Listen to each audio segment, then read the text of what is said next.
Okay, so hi everyone. Imagine living 24 hours in 24 hours of darkness for months at a time. Imagine the temperature hovering around minus 35 degrees. You can't get in or out. You didn't even pick the people you live with.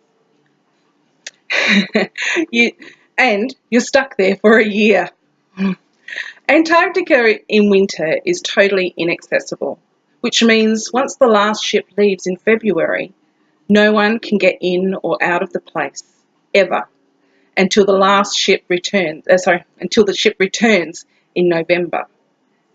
Everyone, meet Rachel Robertson. Hi.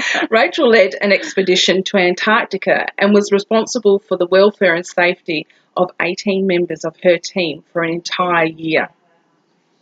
Today, she'll share with us some inspiration from her tough year in Antarctica. Rachel, thanks for joining me today. My pleasure. Absolute pleasure. Doesn't sound that enticing, does it? I find it so exciting. Like, wow. Yeah. How on earth did you get to Antarctica? I'd love to say it was a career path, a professional choice, but it wasn't. It was I was just flicking through the newspaper and I saw an advertisement recruiting for station leaders. And what really intrigued me was they recruit for personal qualities, so they recruit for empathy, resilience, and integrity. You don't need to know a thing about Antarctica. And I thought, that's really interesting. And I was managing customer service people at the time, and I thought, imagine if I could recruit for that. I'll teach them the technical, but imagine recruiting for empathy and resilience. And so the only reason I applied was I just wanted to get to the job interview because I wanted to know what their questions were. Yes. And I was going to copy them. And then I found out the job interview was actually a week-long boot camp in the Central Highlands of Tasmania. And so I've ended up on this boot camp and then just thought, you know what, this could be a really cool opportunity. and then they rang and offered me the job and I thought, well, why not? You know, why not? I'd rather regret what I did than regret what I didn't do. Oh my God. And what were some of the obstacles that you came up against in that experience? Oh, it was huge. As you can imagine, I mean, the environment is tough. It is, as you mentioned, it's dark 24 hours a day. It's minus 35. There's blizzards. But that's not a patch on the people stuff. The people stuff is really hard. When you've got 18 people, very, very different people, living together, it's such an intense situation. We can't get away from each other. That, for me, was the biggest challenge. That was way harder than the environment. And just trying to create a team that functioned in that environment. And we developed this mantra that respect trumps harmony. And we did that because I realised early on that we weren't all going to be friends. Yeah. And in fact, some of them didn't even like each other. Yeah. And I thought, well, does it really matter? And I thought, no, as long as we respect each other and we treat each other respectfully, we don't have to all be best mates. Yeah. And that took away that pressure of, yeah, we're all great friends. And it just meant that we could actually be more authentic and deal with issues as they came up. Because that's hard, isn't it? It can be a challenge in workplaces for sure, where, you know, someone doesn't like someone, so they're not going to talk to them, or you know, all the politics, you know, comes up. It can be a real challenge in dealing with that for everybody. Oh, absolutely. And it's quite an Australian thing that we talk about mateship, you know, and we're big on mateship in Australia. And I'm not saying that's wrong, but with the diversity we have at work now and 5 generations and different genders and religions and cultures and sexualities, there will come a day where you work with someone who you're not friends with, and that's okay, you know. And also, if you want innovation in your team, you want to innovate, you actually need diversity. You know, if you've got all the same people, you're not going to get innovation. No, that's so right. You know, in some things that I'm involved in, we talk about unconscious bias and things like that, and that very much it related to that, isn't it? And needing to have you know, everyone in their own unique way brings something to the table. Yeah, that's right. And together you create something fantastic. Yes. Yeah, but it has challenges, and that is that you're different people. So as long as you respect that, it's fine. Yeah. How did you go for, is it 6 months in the dark? It is. It's this time of year it's 24 hours of daylight, so summer, 24 hours of daylight, and then we get 6 minutes of darkness each day gradually until it's 24 hours of darkness. And 24 hours of daylight I found harder because if you don't sleep, we all know this. If you're not Yeah. sleeping well, it affects your resilience. So you have to have your curtains completely blacked out because a tiny little bit of sunlight coming through, you'll wake up and your brain goes, oh, it's daytime, and it might be 4 o'clock in the morning and it's bright daylight. Yep. So that was really difficult, whereas the winter, I guess I was prepared for it. I thought it could be an issue with depression, so I sort of went in, prepared for it with some ideas around how to keep the team motivated in winter, but summer just, caught me by surprise. Yeah. The 24 hours of daylight was really, really tough. Wow. And so did you have a lot of cranky people for a little while? You wouldn't believe, and it was little things. But what I learned was some of the little things. We had I call it a bacon war, and people say, is that a euphemism? I know it was a fight over whether bacon should be soft or crispy. Oh. But what had happened was it actually manifested as bacon. It was actually an issue about something else, and it manifested in the bacon. And it taught me that in all workplaces we have these little things that really irritate people. And the reason they irritate is that they're the symptom, and the deeper issue is around a lack of respect. So things like people who are always late, might only be 5 minutes, but they're always late. And it's like, oh, it's only 5 minutes. Well, no, it's not. It's actually disrespectful. I know a lot of teams share vehicles. It's people, you jump in the car and go to take the car out, and someone's had it before you and it's got no petrol in it. Yes. And I had a team like that for years, and I'd say, fill the car up with petrol. And it's only when I stopped talking about petrol and started talking about respect that the behaviour changed, because that's nothing to do with petrol. Yeah. It's disrespectful because it implies my time's more important than yours. So I'll bring the car back with no petrol, or I'll be late to the meeting because my time's more important than your time. And that's why it irritates us. And so you take that and you put it into 24 hours of darkness where we can't get away from each other. We're inside. We can't even go outside in winter. And it's just like this powder keg. So my job was to try and find ways of dealing with that and raising issues, discussing them, dealing with it, get over it and get on with it.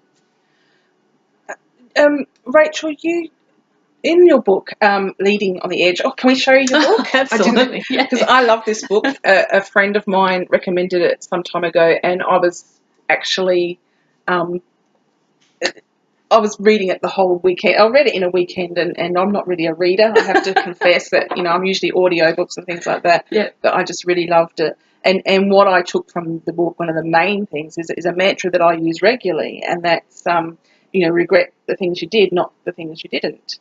Would you explain that for everyone, or what that means? Yeah. When I was offered the job, it really came down to that. And I was 35 at the time, and I was single, and I thought, really I should. Mum was concerned. She thought I should probably stay in Melbourne and keep dating and potentially find the love of my life and have children. And she was worried that at that age, at 35, 36, it's not a really good age to take a year out of socialising. But then I thought, I'd rather do it and regret it, like get down there and think, oh, what have I done, than not do it. And I think, imagine if I didn't do it. Imagine if I didn't do this expedition and I just went on living my life, and I might never meet someone. I might not want to meet someone. Yeah. There's nothing wrong with that. So it was like, I can control this, so I'm going to make the decision to do it, and I'd rather do it. I couldn't stand sort of looking back 10 or 15 years from now going, oh, what if I'd done that? Well, I wonder what would happen. I thought I'd much rather do it and go, oh, that was not done. And I think it's a great way to live your life, to actually do it and then go, oh, shouldn't have done that, than not do it. Because I just think to get to the end of your life and look back and think, oh, all these regrets of stuff you could have done and should have done, rather than, yeah, okay, shouldn't have done that. Yeah, I agree, and I've found, since using that mantra, that has helped me in some things, in progressing in my life, because if you go ahead and do it anyway, what's the worst that's going to happen? Definitely, yeah. And if it's like starting a new job or leaving corporate life and starting your own business, and even if you get there and you think, oh, I shouldn't have done it, you can make another decision. Yes. You can say, oh, I'll start my own business. You give it a couple of years, it doesn't work, well, go and get a job. Yeah. You can make another decision. Nothing is forever. Nothing's except having children, I guess. And I'd like to think stuck with them. I'd like to think marriage is as well. Yeah, lots. You'd like to go into the marriage thinking it's forever, Yes. but there's no decision that you can't change and undo. Yes. Yeah. Particularly with work. Yeah, that's so true.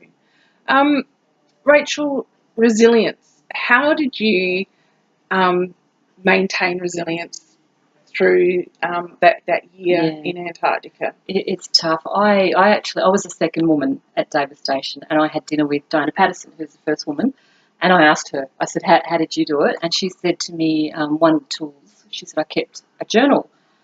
And I thought, oh, yeah, great. I haven't got time for a journal. And then I thought, you know what? This woman knows what she's on about. She's done it, so she knows what she's talking about. So I thought, I'll trust it. So I kept this journal. It was, oh gosh, it kept me sane. It was cathartic. It wasn't, dear diary, today I went and photographed penguins. It was, this person's driving me crazy, and if I could send them home, I would. And it actually, what it did, it got the emotion out, Yeah. so that, I get goosebumps talking when I talk about it. It got the emotion out so that I could sleep. Yeah. You know, rather than waking up at 3 o'clock in the morning, churning things over in my head, it actually got the emotion out, and so I slept better, which Yeah. made me more resilient. The other thing it did as a leader, I had no one tapping me on the shoulder saying, Yes. you know, you've got that wrong, you've got that right. So it gave me the ability to reflect on my own performance as a leader and look Yeah. back and go, ooh. And so things I got wrong, the only way I worked out I got them wrong was because I wrote them down in my journal, and then I reflected and went, oh, that was something, I did that, I made that decision, wow. And so the journal was just, kept me sane. Yes. And it really was just to get the emotion out. And my only rule around journals is you've got to handwrite them. Yes. I've had people say to me, oh, you know, they're typing their journal, and it's like, no, because then you spell check, then Yes. you change your grammar, and that's not the idea. The idea is just to get the thoughts out and the emotion out. And for me, it was fantastic. I find once I start writing, everything just sort of flows Yeah. out. Yeah, and that's it. I Yeah. wrote a page. Yeah, same. I disciplined myself to write a page every day. Right. And it was sometimes it started off as a chore, and I'm like, oh yeah, I've got nothing much to write today. But then something would clink in my brain, Yeah. or a memory would come in, and then I would just start writing and writing and writing and writing, and before I knew it, I finished 1 page, 2 pages. But it was really for the mental health. That's Yes. why I did it. Yeah, that's something that's just so helpful in being able to look at the any problems that you might have, or looking back on when you say looking back on the what you're experiencing, you see things in a different light, don't you? Absolutely. And sometimes you're so in the middle of something that you can't, I don't want to use a cliche, but you can't see the forest for the trees. You actually can't see it. And so the journaling really helps you get clarity, and it helps you because you can write it and then you can look back at it and think, so what is the real issue here? What's really worrying me here? And yeah, it just gives you a clarity that sometimes you can't get just from thinking, and you overthink and then you get tired. Yes. So, but for me, it was really mental health. Yeah. Rachel, being the second woman in Antarctica to lead a team, and when we're talking about in today's world with diversity and things like that, how was your experience with that, and how were you treated as a leader? Did you have any issues? Yeah, my team were really good, and the only reason they were so good is that the Antarctic Division invests a lot of time and energy into recruitment, so they actually weed out all of the problem people. But I have been in situations, because I've worked in male-dominated industries my whole life, where even in my very first job, I was challenged as a woman, and in one way it was actually a gift, because it opened my eyes at the age of 21 that there would be men who didn't want me in their world. And Yes. so as tough as it was at the time, it wasn't covert, it wasn't under the ground, it was obvious. They obviously didn't want me. Yeah. So it made me think, okay, I'm going to have to work hard here and keep my head down and listen and learn. And so as I rose through the ranks, I never tried to assert authority. I just thought, I've got authority. I have the authority. I am the manager, or I am the leader. Yeah. And so I was very conscious of not asserting that. I don't need to assert it. I've got it. And then it was just a matter of learning and asking questions and listening, and getting a mentor as well, getting mentors, getting executive sponsors, getting coaches. So getting all of that help around me to give me the technical knowledge really helped. Yeah. Having a mentor really does help, doesn't it? Because they're the ones that will sort of push you in the right direction, make you think outside of the box, or they have that wisdom as well where, they've been there and done it before, and, what they share is gold, really, isn't it? Yeah, and it's from experience. Yeah. They're speaking from experience. So often when I'm talking to people about this, it's that third-party clarity. When I'm particularly emerging leaders, and I say one of the most valuable tools you have is a third party. It doesn't have to be someone in your business. It could be a friend or someone at home. But that third party clarity of someone who can just come in and say, have you thought of this? Yeah. Have you thought about that? Or I had a similar, and mentors, that's what mentors do. They say, I had a similar issue 2 months ago, and how I dealt with it was ABC. Yes. And you can either choose to do that or not. But sometimes it's that light bulb that comes on from someone who, who's not in the situation, because you're in it. Yes. It's hard to see sometimes. Yes, absolutely. Yeah, like you say, you can't see the smoke for the trees. Yeah, or whatever that quote is. Rachel, given your book as a given and journaling as a given as some ways to tackle well-being and leadership in a very difficult situation, or challenging perhaps is a better word. Do you have a wellbeing tip, mantra, book that you could share with the group? I think, gosh, if I had my time again, what I would have done 20 years ago was this practice of no triangles, which we have with our team in Antarctica. And it was really simple. It was, I don't speak to you about him, or you don't speak to me about her. If someone has upset you, you have the professional courtesy and the integrity, and you go direct to the person. You don't bring it to a third party. And, I wish I had done it 20 years ago, because the amount of time and energy that I spent over the years listening, not contributing, but just listening to people going, whinge, complain. And they don't want you to do anything about it. Even as the leader, that I'd say, do you want me to do anything? And they'd say, no, I'm just letting you know. And it's exhausting. It's time-consuming and it's exhausting. Yes. So I now have a practice of it. Even at the school, I have a practice with, any other parents who talk to me about the teachers. I said, don't talk to me, go and talk to the teacher. No triangles. And so I have a practice of it now. But I just wish for my own mental health and well-being I'd done it years ago, because you don't mean to get caught up in those conversations, but even by just listening, you're actually tacitly, you're actually supporting it and saying it's okay. And I just wish I had this reputation around me that Rachel's a no triangle person, so don't bother, don't even engage her in those conversations, because she doesn't want to hear it. And I do now. I'm strict on it now. All my teams, I insist with all my teams that I work with that it's no triangles. But it's really common sense, because how it started, someone complained to me and I said, do you want me to talk to him? And he said, no, I'm just telling you. And I actually said out loud, but if you don't talk to him and I don't talk to him, you and I will have this same conversation next week and the week after, and we will always have this conversation, because nothing can change if this person is unaware. And it was just, how simple is that? It's so simple. It is. But I've never thought of it before. And I honestly, for my own well-being, I wish I'd done it sooner. Look, thanks so much for spending a bit of time with me Pleasure. to have a chat. How can people find you if they want to know more about you? Yeah, my website's probably the best resource. So that's just rachelrobertson.com. nothing too fascinating there. And then, I'm more than happy. I have an online leadership program, which is a 12-week leadership program. We deliberately did it that way to make it low cost and make it available to people in remote areas. Okay. So we wanted anyone, anywhere who could devote, and it's only like 15 minutes a week. You watch the video and then there's a workbook that you fill out.